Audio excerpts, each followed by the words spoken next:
이동의 촉 시간입니다. 월요일 오창석 시사평론가와 함께합니다. 어서 오십시오. 네, 안녕하세요. 오창석입니다. 네, 어떤 얘기부터 해볼까요? 네, 오늘 먼저 민주당 얘기부터 해보도록 하겠습니다. 지난 주말 유시민 전 노무현 재단 이사장이 MBC 라디오에 출연하면서 이제 정치평론을 본격적으로 시작을 했다라고 볼 수가 있고요.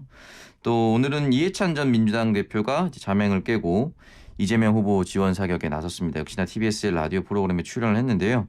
이 두 사람의 연이은 등판, 결국엔 민주당 후보로서의 정권 재집권을 위한 스퍼트라고 보면 될까요? 뭐 전체적으로는 민주당 지지층 결집을 원하는 걸 테고요. 근데 유시민 작가는 뭐 외곽에서 지원하는 거고. 네. 또 유시민 작가는 흥행성이 있으니까 KBS 진행도 또 하나 맡았던데 패널로 참여한 겁니다만은 어떤 전원책 변호사랑 그런 것들이 어쨌든 뭐 흥행에 있어서 나쁘진 않을 것이다. 그러니까 이재명의 지금 정체된 지지율 뭐 이런 것들을 좀 지지층을 구애해서 결집시켜서 좀 앞으로 나갈 생각인 것 같고요. 이해찬 전 대표는 뭐 외곽 지원은 아니죠. 당내에 있으니까. 네. 거기다가 상임 고문이고 또 당사로 매일 출근합니다. 아, 그래요? 매일 출근하고 있었어요. 언론에 알려지지만 않았을 뿐이지. 네. 출근해서 보고받고 나름 지시할 거 있으면 지지하고 고문으로서의 본인 활동을 하는 건데 이번에 뭐 라디오 인터뷰 했다고 뭐 본격 등장하느냐? 그건 아니고 지금부터 계속 일을 하고 있었다. 윤석열 캠프 또 국민의힘에서 이나 땡이다, 이해찬이 등판하면 땡큐다 이런 얘기 하는데 그런 얘기 하는 사람들이 사실 초조하다는 뜻이에요. 아니 놓고 보면 지금 김종인 총괄위원장이 뭐 이게 대통령을 만드는데 과거에 여러 번 일조했다. 네. 페이스메이커다. 네. 뭐 이런 얘기도 킹메이커다. 뭐 이런 킹메이커다 그런 얘기 하잖아요. 그런데 알고 보면 박근혜 전 대통령 때는 한 달 전에 결별했어요. 그때 뭐 이한구 의원이랑 원내대표랑 뭐 싸우고 그랬던 걸로. 그래서 결별했다가 마지막에 또 다시 함께 하긴 했습니다만은 뭐 김종인 총괄위원장 때문에 대통령 됐다 보기도 어려울 때고 그리고는 민주당 넘어와서 대통령 선거한 게 아니고 총선 치렀잖아요.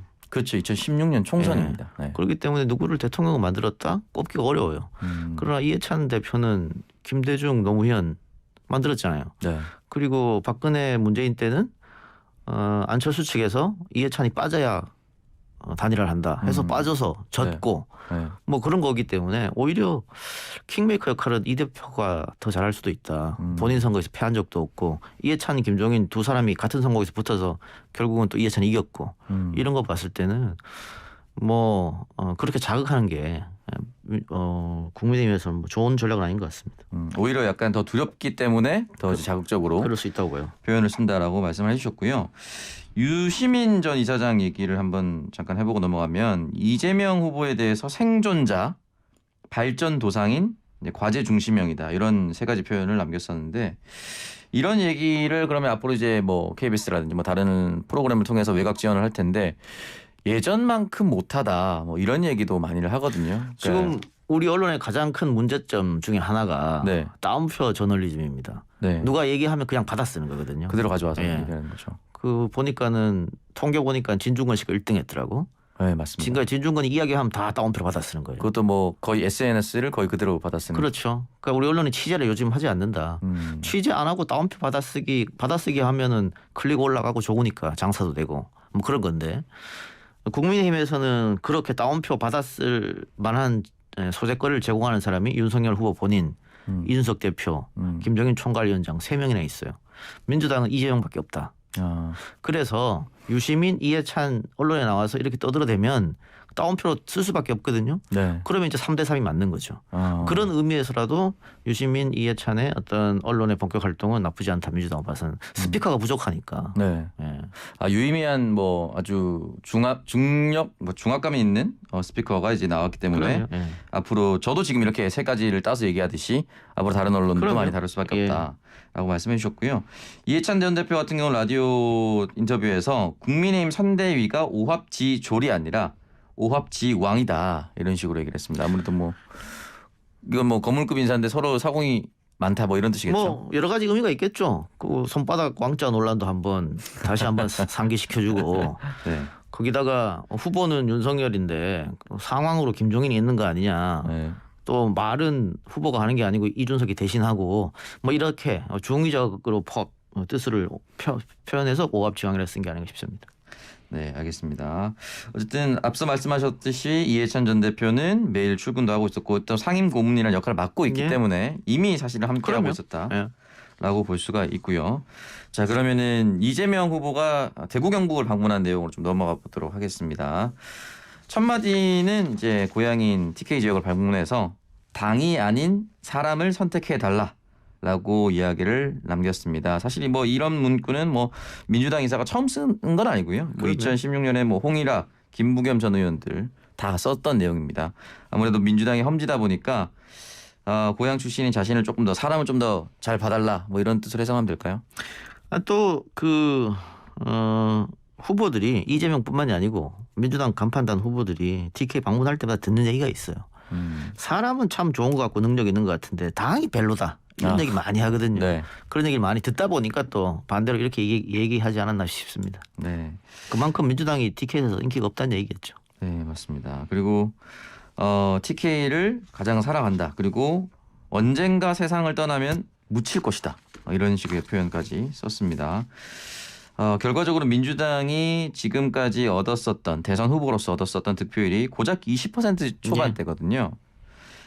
민주당의 험지 중에 험지 그리고 전국에서 가장 어려운 지역구라고 볼 수가 있는데 이렇게 TK에 대한 애정 공세가 어느 정도 효과가 있을까요? 지금 역대로 민주당 후보들이 TK 지역에서 얻은 프로테이지가 12, 16, 19 가장 최근에 21 이렇게 얻었거든요. 네. 탄핵이 있음에도 불구하고 21%밖에 못 얻었습니다. 당시 문재인 후보가.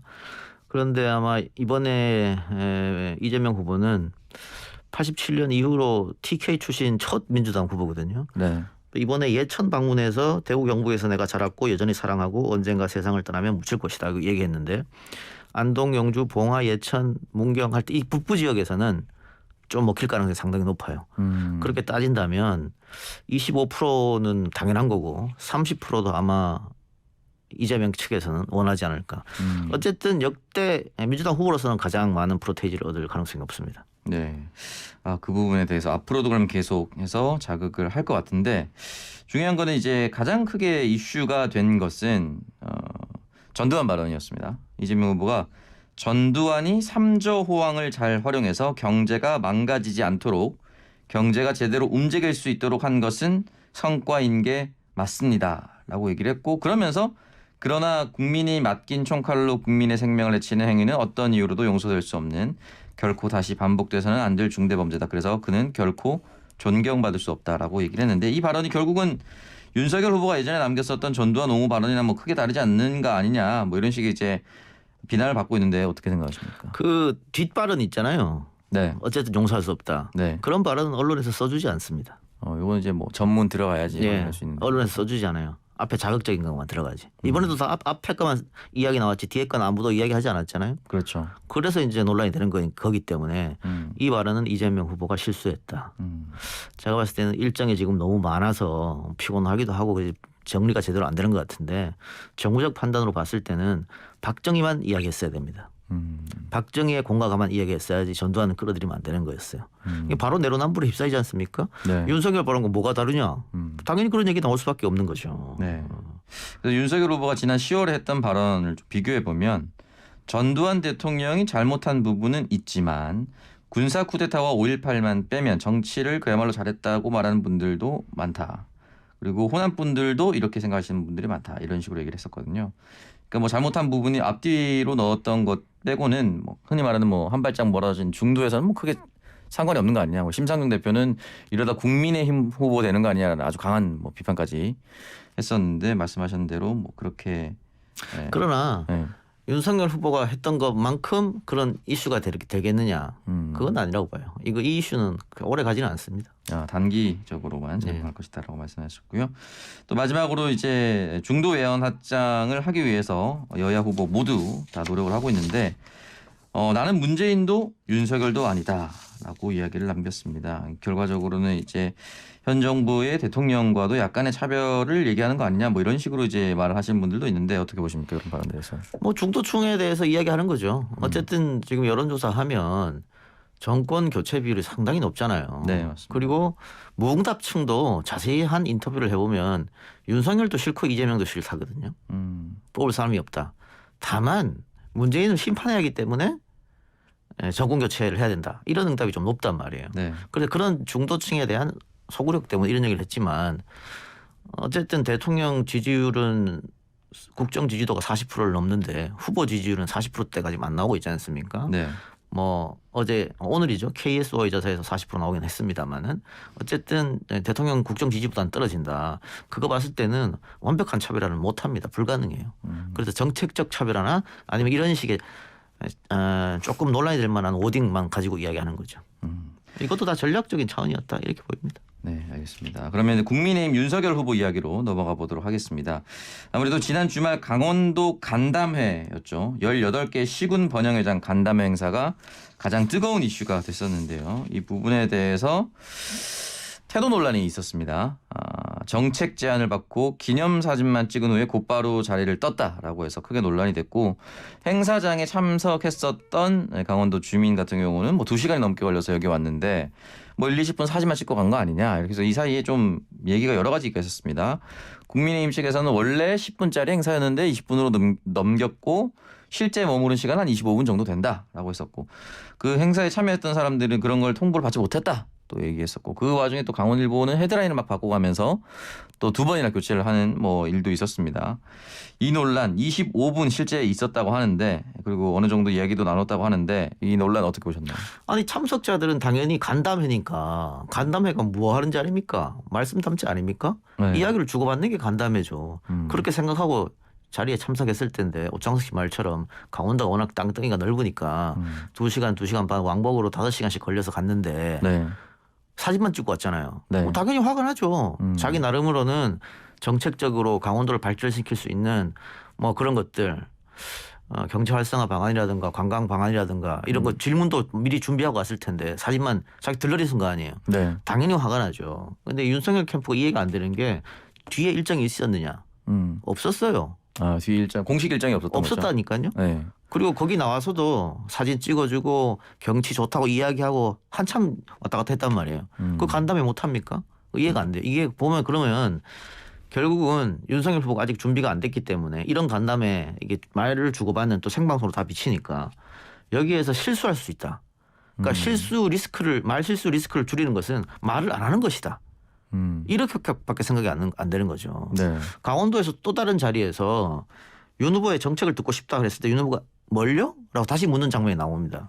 기본적인 것도 준비가 안 돼 있다는 얘기잖아요. 네. 결국은 그 대답을 뒤에 하긴 했습니다만 하나만 하나 대답.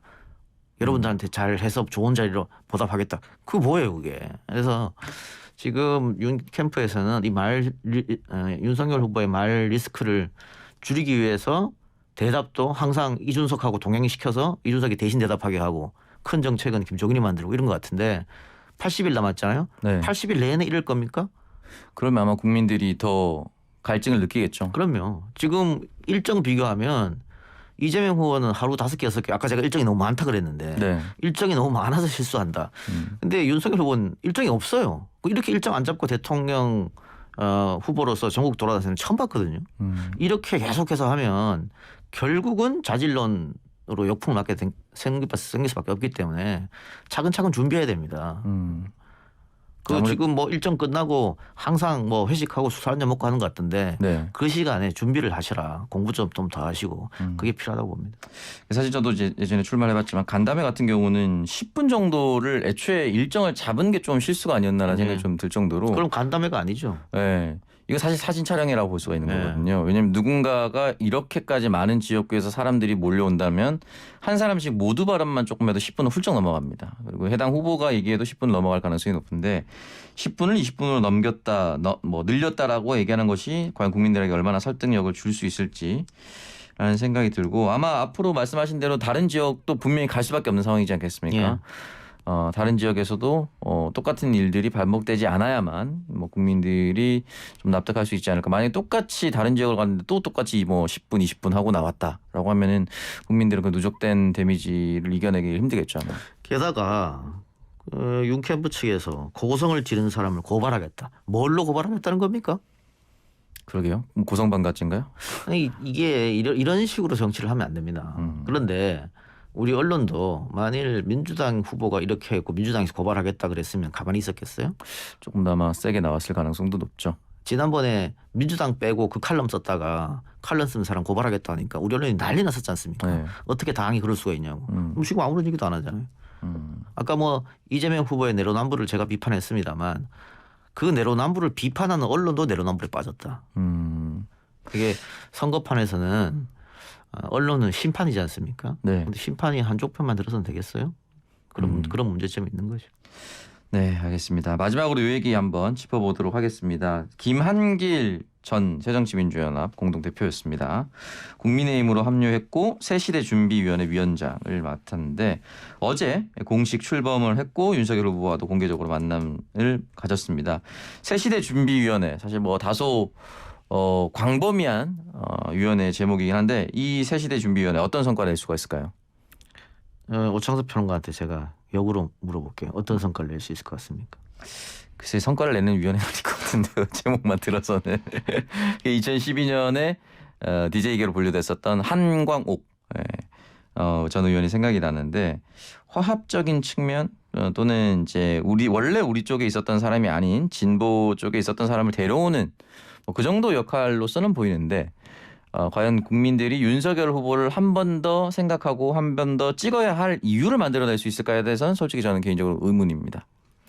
지금 윤석열 후보가 자신의 페이스북에서 새시대준비위원회는 김한길 위원장의 존재만으로도 상징적이다.